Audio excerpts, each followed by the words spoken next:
أعوذ بالله من الشيطان الرجيم بسم الله الرحمن الرحيم ومن آياته الليل والنهار والشمس والقمر لا تسجدوا للشمس ولا للقمر واسجدوا لله الذي خلقهن إن كنتم إياه تعبدون. یہ 24ویں پارے کی سورہ حمیم سجدہ کی آیت کریمہ ہے. اس سورت کا دوسرا نام سورہ فصلت ہے. اللہ تبارک و تعالیٰ اپنی قدرت دکھلا کر پھر جو لوگ اللہ کی بنائی ہوئی چیزوں کو مانتے ہیں اور اس کی پوجا اور عبادت کرتے ہیں، اللہ اس سے روک لگا رہا ہے. اس بارے میں اللہ فرماتے ہیں وَمِنْ آیَاتِهِ اللَّيْلُ وَالنَّهَارُ وَالشَّمْسُ وَالْقَمَرُ. یہ اللہ کی نشانیوں میں سے رات دن اور سورج اور چاند، یہ اللہ کی نشانیوں میں سے ہے. اللہ نے ان کو پیدا کیا ہے. اچھا آگے قرآن کیا کہتا ہے؟ لا تسجدوا للشمس ولا للقمر. نہ سورج کی عبادت کرو نہ چاند کی عبادت کرو. اسجدوا للہ الذی خلقہن، بلکہ اس ذات کی عبادت کرو جس نے دن رات چاند سورج کو پیدا کیا ہے. ان کنتم ایاہ تعبدون، اگر تم اللہ کی عبادت کرتے ہو. میرے بھائیو،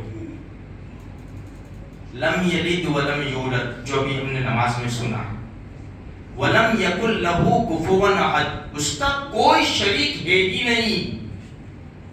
اکیلا تنے تنہا اللہ الصمد، اللہ بے نیاز ہے. اللہ احد، اللہ اکیلا ہے تنے تنہا، کوئی اس کا شریک نہیں. جب کچھ نہیں تھا وہ تھا، جب کچھ نہیں رہے گا وہ رہے گا. کل من علیہا فان وَيَبْقَى وَجْهُ رَبِّكَ ذُو الْجَلَالِ وَالْإِكْرَامِ. ہر ایک چیز کو فنا ہے، ایک اللہ کی ذات باقی رہنے والی ہے.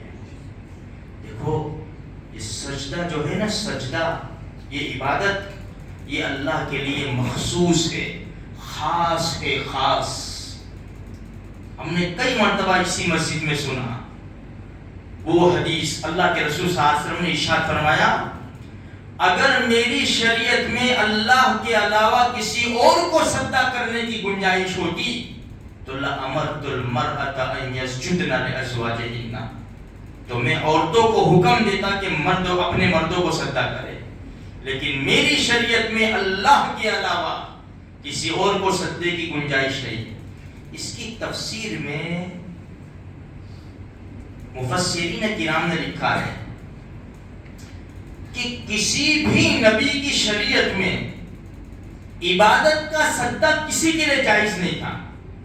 ہاں تعظیم کا سجدہ تھا، جیسے یوسف علیہ السلام کے سامنے بھائیوں نے کیا، تعظیم کا سجدہ تھا. لیکن ہماری شریعت میں محمد رسول اللہ صلی اللہ علیہ وسلم کی شریعت میں تعظیم کا سجدہ بھی جائز نہیں ہے. جو ہزاروں لاکھوں لوگ مزاروں پر جا کر سجدہ کرتے ہیں، اگر وہ یہ کہیں نا ہم عبادت کا سجدہ نہیں کرتے، تعظیم کا سجدہ کرتے، میرے بھائی یہ بھی جائز نہیں ہے. بلکہ یہاں تک فقہاء نے لکھا ہے جھک کر سلام کرنا، جیسے بعض قوموں کی عادت ہوتی ہے نا یہ پورے وغیرہ وغیرہ، جھک کر سلام کرنا، اس کی بھی ہماری شریعت میں گنجائش نہیں ہے. اب بتاؤ، اس لیے میرے بھائیوں اللہ کو بالکل یہ پسند نہیں ہے، یہ شرک ہو جاتا ہے. ان اللہ لا یغفر ان یشرک بہ ویغفر ما دون ذلک لمن یشاء. اللہ ہر گناہ کو معاف کر دے گا، اور اگر شرک کیا، توبہ کیے بغیر مر گئے، لیکن قرآن میں اعلان ہے معافی نہیں ہے. کیوں؟ ان الشرک لظلم عظیم، شرک بہت بڑا ظلم ہے. اس لیے میرے بھائیوں اپنے دوست احباب کو، اپنے رشتہ داروں کو، دیکھو میں بار بار کہتا ہوں مزاروں پہ جانا جائز نہیں ہے، ایسا نہیں ہے. جا سکتے ہیں مزاروں کے اوپر، اولیاء کرام کے مزاروں پر حاضری دے سکتے ہیں، لیکن کس نیت سے؟